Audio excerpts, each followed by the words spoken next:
May 13th, breaking news out of Lob City.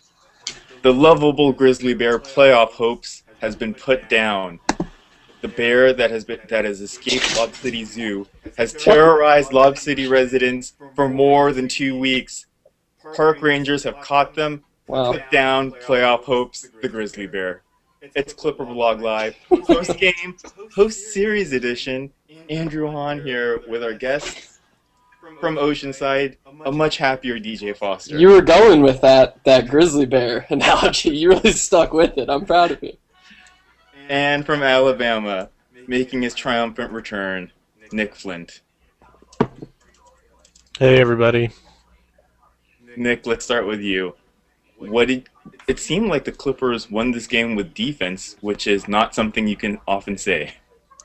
Yeah, or not only on defense, but on the backs of pretty much awful performances from Mike Conley and especially O.J. Mayo, who has been terrible in basically every game. Part of it, you can give credit to Eric Bledsoe and his stints, Chris Paul battling, and then part of it is just the Grizzlies' inability to take advantage of the Clippers' weaknesses.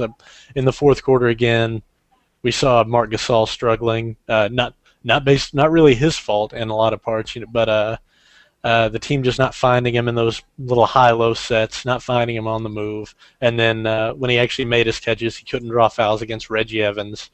It's very weird, this series, and it's very weird that it came to an end like it did today with the Clippers shooting 38%. With Kenyon Martin, I gave him the MVP and the dime. To see Kenyon Martin and Reggie Evans playing such big minutes and having such a big impact, very weird. Cannot believe that worked over the course of a 7-game series, but it did. It's the perfect series for them.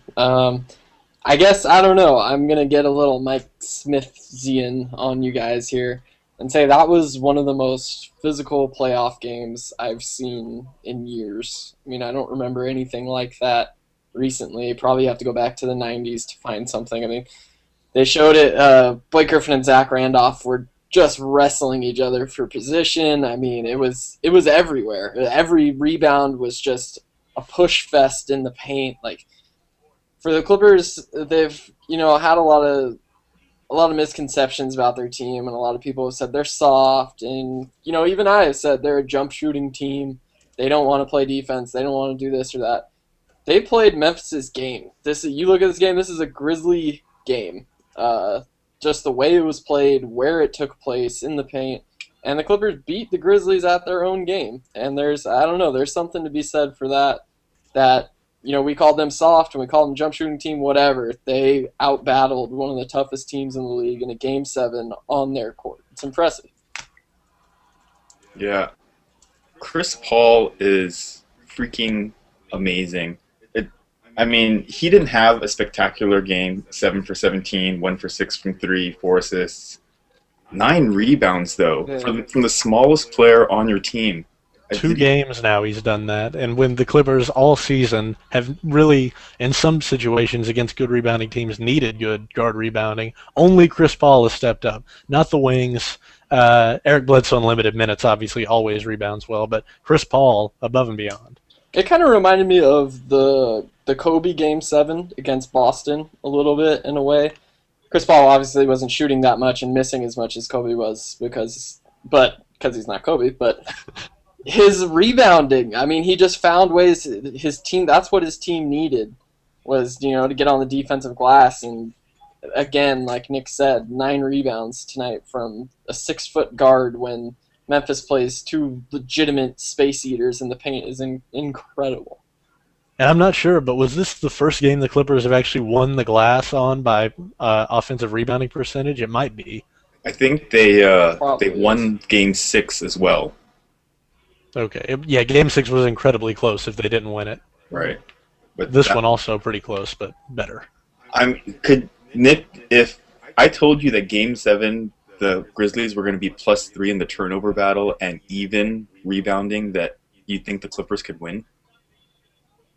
Yeah, I actually would have. I would have said they could win because that was at least Game 1. Obviously that one was crazy, but that was a similar situation. Basically, if the Clippers keep that turnover battle close, every single game has been extremely close. They've been in it into the fourth. Although, well, there's only one game that they haven't been in down to the last 2 minutes anyway. So I guess basically no matter what you told me, I would have said, yeah, it's probably going to be ridiculously close. It's true. I don't know, the bench tonight for me, 20 points in the fourth quarter. I think they had all the points in the fourth quarter, at least until like 2 minutes left. Well, it was mostly the bench that just played the fourth quarter, right? I mean, yeah. we didn't see a lot of starters besides Chris Paul. 6 straight minutes they played at least. And it's funny because we've seen that all series, and everyone has kind of been barking for, more Bledsoe and, guys like that. Kenyon Martin tonight was huge. I mean, he locked up his guy every time someone else got the ball in the post. He defended him so well, and for him to be able to guard 3 through 5 and different type of big guys in Gasol and Randolph and defend them equally. The bench won the series. The Clippers bench. They're supposed to be, the Miami Heat. Oh, they have no depth. And here's the freaking bench with Nick Young and Reggie Evans and random NBA cast-offs winning a Game 7. The bench that you wanted to call broken kitchen appliances earlier in the season. Yeah, there's guys. I think we're almost underselling it. How incredible the bench was tonight. And how they have been all series. Reggie Evans was one of the best players in this series, legitimately. It's insane. I just want to give 10 seconds to a big shout-out to Mo Williams. His stat line doesn't look amazing, but he played pretty solid defense and didn't go into full heat check mode when he started making a couple of shots. Played very within himself, a contained Mo Williams game, which I think is what you'd want when he's out there with Eric Bledsoe. I saw Nick Young pull out a 1-on-2 fast break, and my head almost exploded because I thought for sure he was going to throw up a shot. Yeah, both Mo and Nick, for sure. At least 6 times in the fourth quarter, Nick Young or Mo Williams passed up a shot that they would normally jack in a heartbeat. And I was like, oh, we're running clock. It was like the exact opposite of when the Clippers, I guess, in Game 6 had like an 8-0 run and then gave up an 8-0 run to tie it. Right. Fell apart. It was the exact opposite of that. The smart decisions were made.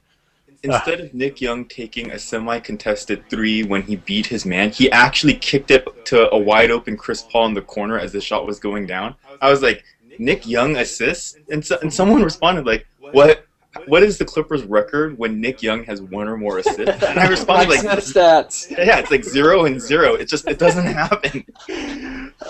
Those guys were incredible. They're flawed, but they outplayed him. It's so weird with this series just because it was so physical, and Memphis couldn't get anything going in the fourth quarter again.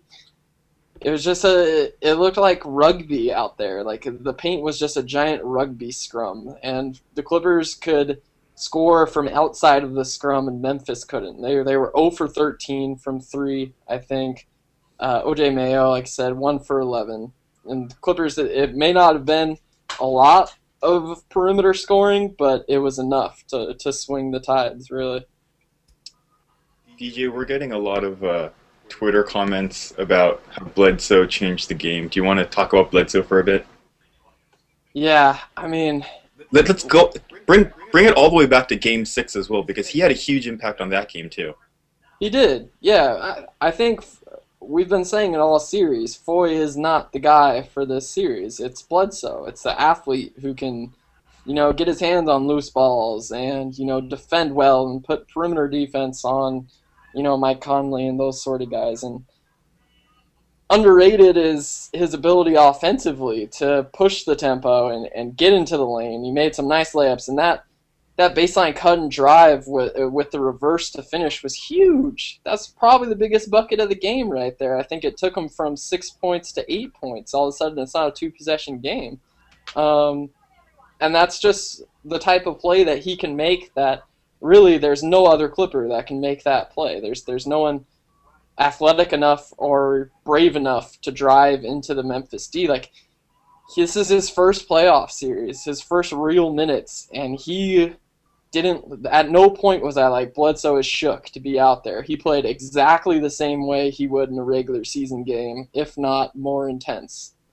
Incredible effort by him. Yeah, and I think that that's almost the story of the entire series, where you have guys, the regular starters, who don't have the usual advantage that they have in terms of whatever talent matchups, whatever. So you go to these flawed guys on the bench who usually are not a better option than whatever the Clippers were going for in the regular season. But in this one, with Chris Paul basically refusing to push the ball despite the Clippers' offensive struggles in a lot of situations, it's not in Chris Paul's wheelhouse to just force things in transition. But Eric Bledsoe, the team is struggling on offense anyway. They have, I think, 3 out of the 7 games in the series, the Clippers had worse than 100 points on in terms of offensive rating. So, why not go to Bledsoe? Let him just try to force things. And, if it's a bad result, well, it can't be much worse than how things were going in the half court most of the time. Yeah. So it was almost an all or nothing situation, or at least it was a win or lose anyway, because we're going to lose if we didn't go to Bledsoe or didn't go to Reggie Evans, all these guys. But Bledsoe especially, in terms of the perimeter pressure, the pressure in terms of using his speed and transition, he's been more under control in the pick and roll. Just looked like a totally different player in this series. Props to Olshey, man. We'll give some props to Vinny later, I'm sure, but getting the guys that he got, Kenyon Martin, Eric, holding on to Eric Bledsoe, Reggie Evans, even Nick Young. These are all his acquisitions, and they won a Game 7. So great job, Olshey. Good job, Vinny, too, I guess. I mean, I wouldn't say he still went with Foy way too long, and it took him entirely too long to go to the bench. I know Nick is going to follow up with that, but at least he stuck with them, right? And at least he got Paul back in a reasonable amount of time this game, and so before they went on a big run. So I don't know, Nick, kill me on this, because I know you got lots of ammo. No, I will not kill you. I will kill people who are suddenly acting like Vinny Del Negro changed this Right. series somehow or anything like that. He made slightly smaller mistakes, or he didn't. He still didn't take advantage. He didn't make any big changes in terms of, Bledsoe still only, the most minutes he's gotten in this series have been, I think, tonight's, around 14, around 15, when really there have been situations where he should have gone away, I think, earlier in the third quarter, early in the first quarter, and gone straight to that Bledsoe lineup. But tonight or this morning, wherever you are, he did a better job in terms of, he limited Randy Foye. He went to Nick Young more. He went to Bledsoe more. He didn't just, cut him off after 5 minutes. That was good. The offense-defense substitution situations very late in the game were much better. We didn't see, the situation where Bledsoe was shooting key free throws. What is the question mark? What's happening? Oh, I'm sorry. No, keep talking. I'm going to ask you a question once you're done. That's all right. Oh, God. Say, have I screwed something up here? Might be. No.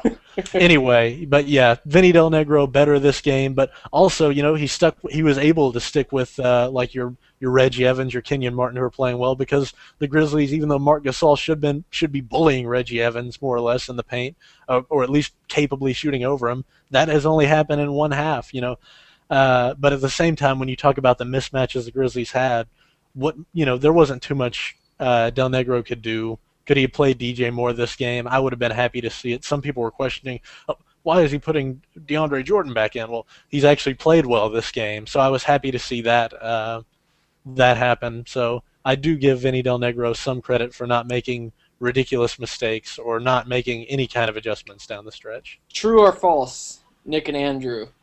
Vinny Del Negro outcoached Lionel Hollins this game and in this series. I got to go with false on that. I think that Lionel Hollins, generally speaking, made bigger adjustments when they were needed. It just didn't work out because he was, things came up short. Mike Conley simply had a bad game, and O.J. Mayo, there's no option to go to. Marc Gasol didn't take advantage. How about that lineup he put out to start the fourth, though, where the game really got away from him? That's what I was going to say. I'm going to say true, Vinny outcoached Hollins this game, but not in the series. I agree. What is Arenas doing out there? I think he committed 3 turnovers and then jacked up a bad shot and they pulled him. and that's Yeah. when the Clippers built their. Dante Cunningham didn't play in the first half, I believe, too, and he was in during that time. Airballed a wide open 15-footer. Yeah, those were extremely interesting, but at the same time, it's almost like the situation with Vinny, where you say, well, if DeAndre Jordan is playing badly, if Blake Griffin isn't scoring, you only have two other options. In that case, it was Mike Conley could not make anything. Although, do you go to Gilbert Arenas just because Mike Conley is struggling? Obviously, normally his fourth quarter lineup is OJ Mayo. OJ Mayo's been terrible. So yeah, Arenas was an interesting decision. Dante Cunningham has been decent limited minutes. I think that was the thing about getting a breather for Tony Allen, because Pondexter hadn't been playing. You can't really play him at the 3, can't play him at the 4. And Rudy Gay had already played 30 minutes at that point. That's the big difference between the Grizzlies last year and this year that people haven't really been talking about. Everyone's been saying that it's Zebo not being 100% that's keeping this Grizzlies team back. But they don't really have a backup point guard. Grievous Vasquez was their point guard last year, and he was actually pretty good and kept everything on ship. Yeah, this time they used Mayo, and Mayo was not the backup point guard they needed. He was exactly like if Randy Foye was running the point guard system for us. Yeah, absolutely. And I think, again, this goes back to a lot of people not watching either the Clippers or the Grizzlies. And, you question a lot of decisions coaches make, but then you had to wonder, well, what are their options? And I think Vinny Del Negro takes a little bit too much heat in situations because, the Clippers don't have a great roster in terms of depth. And then we'll probably see Lionel Hollins in the offseason take a little bit too much heat for this series loss because he had to go to some weird lineups when he had already been playing, like Mike Conley's minutes boosted up in the last 4 games of the series, 10 minutes per game, every single game. And both teams had a short rest here. Things like that. And OJ Mayo just terrible this series, absolutely terrible. Yeah, before we move on, I think he wanted, my problem with Hollins in this game particularly was he wanted to get those guys rest, I think, to start the fourth because they had played practically the whole game. But that, maybe you do that in the third and do it a little bit earlier. I don't know. I mean, the fourth is a more traditional time to do it, but that's really when the game was lost for them. But go ahead, Andrew. Yeah, it was. Hold on. But then you also had to think, what was the lineup for the Clippers that did that damage? It was a backup point guard that hasn't played all season. Nick Young and Mo Williams hitting, pretty contested shots. Nick Young making some weird decisions. So just in a series this close, the magnifying glass is dead in on those, like a 2-minute stretch that was so huge. Right. Great. It's kind of great that way. Playoffs, you guys. Playoff basketball. So Apostolos has a comment saying that the only thing we can give Vinny credit for is leaving a clearly hobbled Griffin out in the fourth. What did you guys think of Blake's performance tonight? DJ, you gave a little. I don't know that he was clearly hobbled. I thought Blake was fine in this game. I thought his energy was great. I thought defensively he was battling down low. He was carving out space. He contested shots. I thought he was jumping fine. He did a 360 dunk in pregame for some reason, so I don't know if he was really hurting, he would do that. I know I wouldn't try and do that if my knee was killing me. No, I didn't think he was hobbled. I just thought that they were winning the game with defense, and Kenyon Martin was the right guy to have on the floor at that time. I mean, maybe you put Kenyon and Blake together, but Kenyon had played so well that you stick with him, I guess. Nick and I were talking about this before we went live, about that Memphis front court was just a terrible matchup for DeAndre and Blake. Do you think that they're going to have a bounce-back series against the Spurs, a less physical front court, or are they just I don't really know what to make of their performances. I mean, Blake really only had his only solid performance was Game 4, right? Otherwise, it's just him trying to do little things to help his team, not that dominant star performance. Yeah, it wasn't dominant, but I thought he played really well overall, and just by pushing Zach Randolph and just kind of mitigating the damage that he could do. I know Zach had some offensive rebounds, but just being the guy there to eat up space in the paint was critical, and I thought his effort was really good too. Honestly, it wasn't a sexy performance, but it was everything that the Clippers reserves have had success with. Blake kind of emulated tonight, which was nice to see. It was nice to see him do a lot more of the little things. As far as San Antonio goes, I think DeJuan Blair is a good. Hey, you battled with Zach Randolph, you can battle with DeJuan Blair. They want to do pretty much the same stuff. I mean, Juwan Blair's not going to get, those jumpers that Zach Randolph hits, but they both want to battle.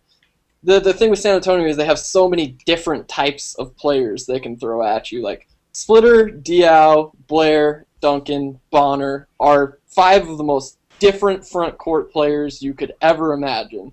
And so they'll just have different looks flying in all the time at the Clippers front court. So Yeah, and in terms of this game, and I'll look forward to the Spurs a little bit now too. But in terms of this game, he tried his best. He attacked. He hit the jumper a couple of times when they gave it to him. I'm kind of interested to see, or I would be interested to hear what the coaching staff was asking him to do on that, because I felt like there was a bigger focus this series on him attacking, even when they were giving the jumper, just to see, can we draw these fouls? And then they didn't really go away from that, though, when we saw that there weren't going to be any fouls called. I mean, Jeff Van Gundy called a karate chop to Chris Paul's neck on the perimeter once. Yeah. We saw Zach Randolph basically jump on Blake Griffin's back, saw him forearm shiver him. A lot of tough play. We won't see quite as much of that with the Spurs. We'll see different referees. And also, I'm happy with the fact that Blake was being aggressive on both ends. A mismatch where he's trying to guard Marc Gasol. We're not going to see that type of situation, I don't think, in San Antonio, fortunately, because that was where he had his most trouble defensively. Looking forward to San Antonio. I definitely wonder how things are going to work out when the Spurs put your Matt Bonner out there, that type of thing. Because Blake struggles in terms of closing out, and Matt Bonner can play some pretty good post defense, as we see, not only in terms of he's gotten stronger, but also synergy backs it up. DeJuan Blair has been playing less and less. He's easier to take advantage of defensively. Diaw is a very interesting matchup because he can body you up. But what's going to happen in terms of his ability on the perimeter to take people to shoot a little bit? Some very interesting matchups that Greg Popovich is going to try to dictate and abuse coming up here. Andrew is so happy we're talking about the Spurs, aren't you, Andrew? You've just been smirking the whole time. I thought today we were going to talk about the 53rd pick of the 2012 draft. It's just not the Spurs.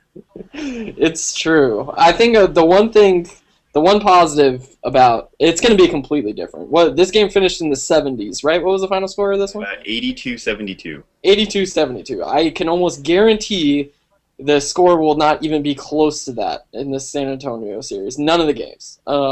This is offense versus offense. It's the Clippers pick and roll, and the Spurs are terrible at defending the pick and roll. The last time I checked on Synergy, for ball handlers, they were last in the league for points per possession of defending ball handlers in the pick and roll. They suck at pick and roll defense. Their bigs can't move as well as Memphis is. Marc Gasol is a big guy, but he moves. And offensively, they're the best three-point shooting team in the league. And we know the Clippers struggles at defending the three-point shot. It's still just a polar opposite series. So it'll be interesting to see the adjustments they make. Because the Grizzlies and Spurs couldn't be less different offensively. They are exact opposite teams. Bringing this back to the Grizzlies in Game 7 before we jump forward to the San Antonio Spurs. DJ, did you think that Chris Paul's injury hampered him at all today? In Game 6, it looked like he wasn't completely comfortable. Blake and Chris were both saying post-game that they just have to leave it all out there now, and it was a question of gaining confidence that they can do things with their injuries. How do you think he looked? Yeah, I don't think he's fully right. He had some moments of explosion that were good, where and then he'd stop on a dime and pull up and bang a jumper. But really, I thought more of a factor in kind of his maybe not the best scoring performance we'll see from him was Memphis being able to hand check every single time. And anytime Paul went anywhere, the hand was on the hip. It was very 1990s-ish basketball in that regard, and that perimeter defenders were allowed to completely get in his grill, and that's just something we didn't really see in the regular season. So it'll be interesting if that continues on to the San Antonio series if the refs let stuff like that go. I don't think a single hand check got called against Chris Paul in tonight's game, and it was literally every time Paul had the ball hand on hip. So we'll see. Terrific point, because my question for Nick is, there's been a lot of shaky, questionable officiating in this series. How did you feel like Game 7 officiating went, Nick? Well, I've been made to understand that a lot of the Grizzlies fans were very upset. I saw the team foul totals, what have you. Uh, I think both teams basically were allowed throughout the series to get away with a lot. You know, there's a reason that Reggie Evans and Kenyon Martin didn't foul out. Maybe Kenyon fouled out of one game. He had 5 fouls tonight, but I don't understand how you can complain about officiating because both teams had players on the floor basically getting away with murder constantly. It probably benefited the Grizzlies more throughout the series. Tonight, I didn't see anything that blatantly favored the Clippers. I didn't see, and I don't know what you would call it, overzealous officiating. We saw some of that last game. I was happy we didn't see anybody get any technicals for high-fiving. That was nice. So overall, I'm glad to be moving to a new crew in San Antonio. Just get back to basketball that isn't horribly ugly. Get back to refs that are not overly sensitive. That would be great. Yeah, I don't understand complaining from the Grizzlies side. I know there was like one play where the ball was out on, but Bledsoe clearly went off his foot and didn't go the other way. That's one example, but and that was a hard call to make because it was actually soccer in between the two of them. So. Right. The Grizzlies. This is what they want to do. This game was everything that they want to do.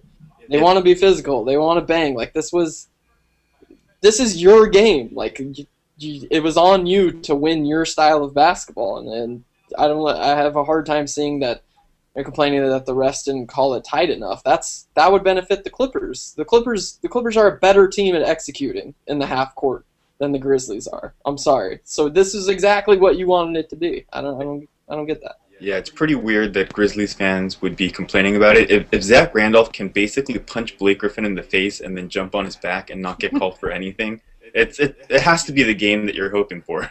It's going both ways. The refs let a lot go, like Nick said. It was everything you guys should want, Grizzlies fans. You just lost. You got what you wanted, and we got what we wanted, apparently. Right. Exactly. Okay, so let's bookend this first round series. DJ, what are you going to take away from this series? Can we call it just the Reggie Evans series, the guy that we did not think was going to impact it at all? It was the series for grinders. Yeah, Reggie Evans, Eric Bledsoe, Kenyon Martin in that last game, although he was more inconsistent. But yeah, this series, I don't know. It showed me that the Clippers can win with more than just Chris Paul, I guess. And even though that was a big factor in a few of the games, that comeback was a lot. The bench, tonight's last Game 1 to Game 7, a lot of it was those bench guys. So they may be deeper and a little bit tougher than we gave them credit for originally. And I think that's my takeaway from the series. Nick, your thoughts to bookend the series, since you're not paying attention to anything I'm writing.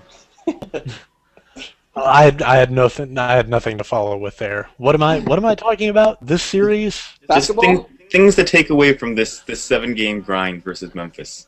I feel like DJ pretty much nailed it all. Chris Paul got a lot of the credit, but we saw Nick Young have a key game, some key stretches. We saw. I guess on the negative side, we can say, we saw DJ struggle against the front line and not be able to kind of adjust his game. We saw Blake get frustrated, but we knew a little bit about that. I guess I'm a little bit worried about Mo Williams going forward. He's really fallen off. That's worrisome. I've been thinking a lot more about Mo Williams and how important he should theoretically be, but has not been. You got Mo on your mind. Okay, so Timmy the Tooth, regular ClipperBlog commenter, chimes in saying, winning games where we don't shoot well is something we haven't seen in a long time. Long in caps. So, so extra long. Extra long time. Yeah. And he also talks, moving us forward into the next series, that Bledsoe is going to have to get a lot more minutes to cover Parker, especially if Chris Paul isn't 100% with his mobility. So he's saying Bledsoe on Parker, and Apostolos is tweeting and saying Young on Ginobili, Bledsoe on Parker, done. Is that the solution, DJ? Bing, bang, boom. Yeah, I wish it was that easy. I mean, I would like to see Bledsoe get his chance at Parker, if nothing else, just to wear him down and make him work a little bit. Parker's tough though, man.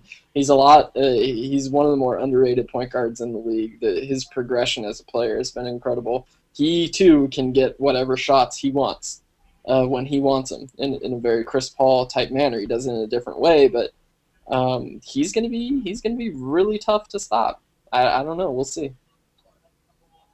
Nick, what do you think are the defensive adjustments going forward? Well, Or I'm not any- sure. Yeah, I'm not sure there's much of a hope against the Spurs, which, there have been more surprising series wins to happen than if the Clippers managed to beat the Spurs. But I think the thing about who did they say they wanted to cover Ginobili? They wanted Young on Ginobili. Swaggy Young P. Ginobili? That's interesting. Those are definitely, in terms of stopping isolations, that would theoretically be the best idea. But I have to question with the Spurs improving defense, how many minutes can the Clippers afford to have Bledsoe out there? Because the Spurs are a much better team in terms of they're going to get back in transition. They're going to force Eric Bledsoe into making better decisions than am I going to drive right by these guys and then hit a wide open Kenyon Martin or not?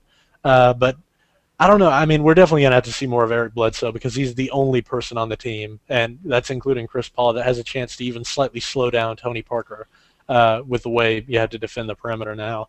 I would almost be tempted to focus in on almost allowing Parker to be a scorer and then theoretically shutting down the three-point shooters around him, trying to shut down Ginobili with Young, who we have not seen try to cover Ginobili yet. I think he can do a better job on him than the likes of Foy did, and Mo Williams at times. We will not see any Mo Williams on Manu Ginobili, which is huge. So very interesting, very interesting. We're going to see more Bledsoe. I don't know how much it's going to work. One thing I wanted to say, earlier in the season when the Clippers were like 22nd in defensive efficiency, I trotted out a stat that said teams that made the playoffs that were less than 20th in defensive efficiency are like 2-24, and teams less than 15th had won no series, I think it was. And I believe the Clippers finished 17th in regular season defensive efficiency. I think 18th. They 18th. cut back a little. And they won the series. So they're the first team in at least 5 years that couldn't find stats dating back further to do it. So there's that. They're the first team to They do a played lot. great defense. They really did. I mean, the Grizzlies don't offer way in the much of pick your poison type stuff. It's more like we're just gonna try and bang you over the head with a club more than anything. It's like, can I make a Princess Bride reference? Because I make one of those in every recap in every show. Andrew, is that okay? What do you mean? Go ahead. I'm not your Also- parent. You can do whatever you want. Sometimes you're like, no, don't do things. It was like Andre the Giant is Memphis, and then San Antonio Spurs are like Fazzini, and they're gonna do like the iodine or whatever, the poison switch, and Andre the Giant just wants to just smash him with a rock, and it's not very sportsmanlike. So that's the difference in this game. What was my point? I just wanted to make a movie reference. This is why ClipperBlog commenters hate me. They're like, stop trying to be funny. Like, just shut up. Let me talk. I don't even know what to do with that. Did you just watch Princess Bride? I'm embarrassed. Yeah, I did. Okay. Get us back on track. Nick, you said that you didn't see much chance that the Clippers were going to be able to win this series. Would you feel differently if the Clippers were 100%, or is that just a product of the Spurs being basically the best team in basketball the last month and a half? Yeah, I mean, it's mostly on the Spurs. The Clippers have shown some ability, get some better play from the bench, get some weird contributions. If Chauncey Billups would have never gotten hurt, then who knows what I would be saying now if we want to talk about 100% health. But no, I mean, they're just San Antonio in terms of a team offense. Even if the Clippers try to take away the isolation matchups, it's probably impossible for the Clippers to consistently stop the Spurs. It would be if the Clippers win this, it's going to be with both teams having an offense efficiency of around like 110. Okay, so looking forward to the second round, show of hands, are we all in agreement that it's going to generally be a bounce-back series for Foy, DeAndre, Blake, Mo, basically all the people that Memphis shut out? Anyone raise their hands? Nope. DJ saying no. Nick is wavering a little bit. DJ, you want to? A few. I think the shooters can definitely get back on track, and we saw it in the regular season against the Spurs. Because San Antonio, since they're so slow covering the pick and roll, they have to help so much, and it's not like their wings are overly athletic. Like you don't have Tony Allen closing out on Randy Foy anymore, or you don't have OJ Mayo, flying out on Caron Butler or whatever it is. So I think the shooters have a definite chance to get back on track. I don't know about DeAndre at this point, whether he can, especially if he's guarding Tim Duncan. How did they do that in the regular season? I guess it depends who San Antonio is going to start. Because Apostolos tweeted that DJ's actually done a decent job on Duncan this year. But what can we really take away from the regular season with the Spurs? Just all those weird lineups they were trotting out, sitting players. I think taking out the first blowout loss early in the season where both teams were completely healthy, Ginobili and Splitter left that wonky game in Los Angeles where Chris Paul had that weird turnover at the end to put in the overtime, and the Clippers ultimately lost.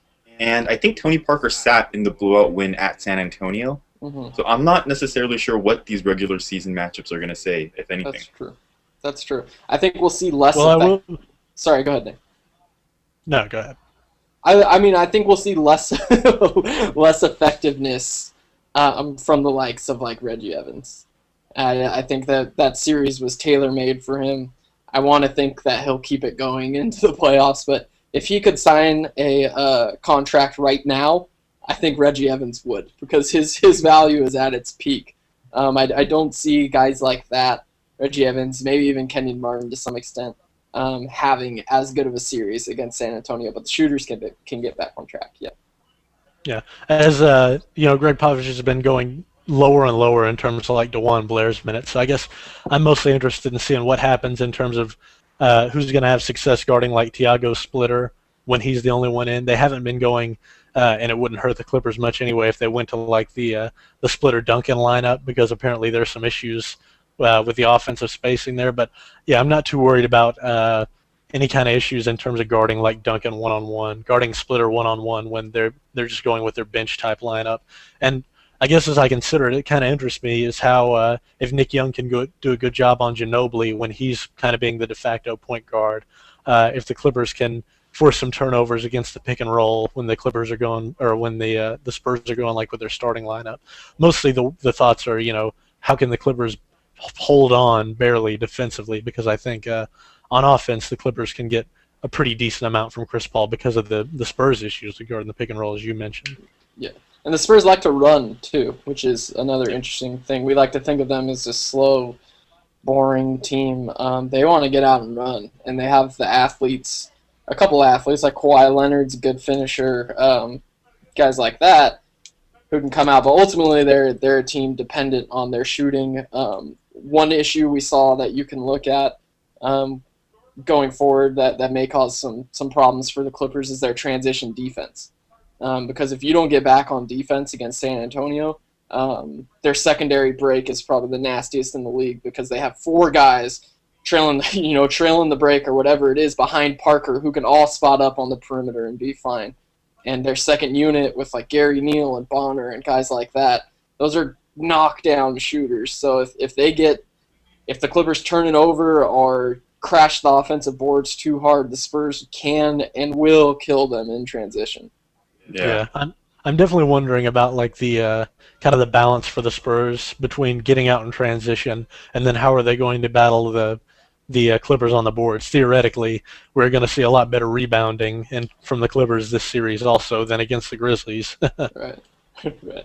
Yeah, the thing that really scares me for San Antonio is their perimeter shooting. I mean, we saw in Game 7, the Clippers played terrific defense, but also they basically picked one person on the Grizzlies squad. Like, if you can shoot from outside, that's fantastic, but we're we're just gonna clamp down on everyone else. And the Grizzlies showed like they couldn't really shoot, but with San Antonio, everyone on that team can shoot. Which, Yeah. yikes! I don't know what to make about any of that. But I haven't watched a lot of San Antonio. I mean, I guess there wasn't much to watch since they swept the Jazz. But Nick, do you know if they've been going to a smaller lineup? Because I feel like that's the one advantage the Clippers would have. OKC likes to trot out a smaller lineup in crunch time, and that's when the Clippers really abuse them. Probably because all of our talent lays in 6'1" and under point guards, so it lets us go small too. Yeah, I don't know. I can't predict on how it's going to work. I mean, simply put, I cannot tell how the matchups are going to work out. You know. Yeah. Okay. We'll see. That's my response there as well. We'll see where they go defensively. It's gonna be there's some definite mismatches for both teams across the court. I'd be surprised if most of these games didn't break 100. Okay, so let's wind this down. Last question, another one from Timmy the Tooth. Chances we see Pop use hack a Griffin, hack a Jordan, hack a Evans, hack basically any big from the Clippers in the next series. DJ? I don't know. What's Pop's, Nick, you're probably better suited to answer this than me. What's Pop's history with the Hack-a-Shack? I know we had the famous one with Pop Thumbs to start the season a couple years back, but is he going to go to that strategy like in a Mark Jackson type way or just more sparingly?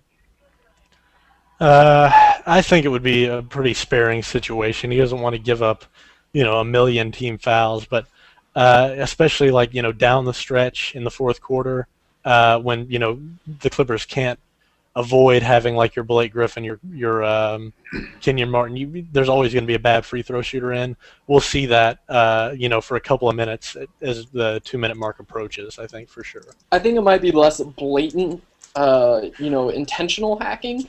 And it might be more just anytime they get the ball, just make sure they have no chance of making a layup, right? And I think that's what they'll go to against Blake. Yeah, that too. Yeah. Okay. I think that pretty much covers this. Round 2. I'm just stunned that we're talking about round 2, and I half wanted to do like a delusional Clipper blog live where we would just be talking about round 2 even if the Clippers didn't make it. but now they made it, so delusion is reality. Every ClipperBlog live is delusional, Andrew. We don't need to do much to accomplish that. DJ, your final thoughts from today, the series, looking ahead, everything? My final thoughts, I guess, to sum up this series, just as physical as it was, I'm very impressed. Even with Blake Griffin, who didn't have a good game statistically, I'm just really impressed with the way those guys, the effort level, and that they didn't get completely pushed around by the Grizzlies like they did at other parts of this series. So very, very impressed with the effort for sure. Going forward with the Spurs, I think we're going to see a more technical, like Nick said, a better brand of basketball. Big adjustments coming, and here's the. Hey, Vinny, you want to show that you deserve this job next year? Don't get your pants coached off by by Greg Popovich. He's the best coach in the league. You want a measuring stick? Here it is. So that's my thoughts going forward. Pop is a terrific coach, and maybe he can get out-coached, but don't literally lose your pants getting out-coached. Yes, if he coaches you into taking your pants off, you're not going to come back next year. What do you guys say? I'm sorry to interrupt, but did Vinny win his coaching job with this series, with this Game 7 win on the road? I don't want to answer that question. We're not locked in. If they get swept, if they have a good showing here, I think there's a real chance Vinny's back next year. Yeah, there would be a chance, but if they look terrible in the next round, then it's the same thing as losing this round if they get swept and look bad doing it. We'll have to ask Kevin about that because he's all tapped in and stuff. Okay, Nick. Nick, final thoughts from this series, looking ahead to next? Tell us about the meaninglessness of everything. Well, for one thing, everyone who was watching, I announced this is my last show ever, for one thing. No. Yeah, it is. Whatever my last post was also my last ever ClipperBlog post. But I don't know. I'll go back to Vinny. I don't know if Vinny won his job. I know there will be some temptation because the team played better defense over the stretch of the final 10 games, 15 games of the season. Um, I wouldn't, if I was in the position, I probably would not. I would not, bring Vinny back. I think there are going to be better coaches out there on the market, especially this off season. But at the same time, I think that the front office will be tempted.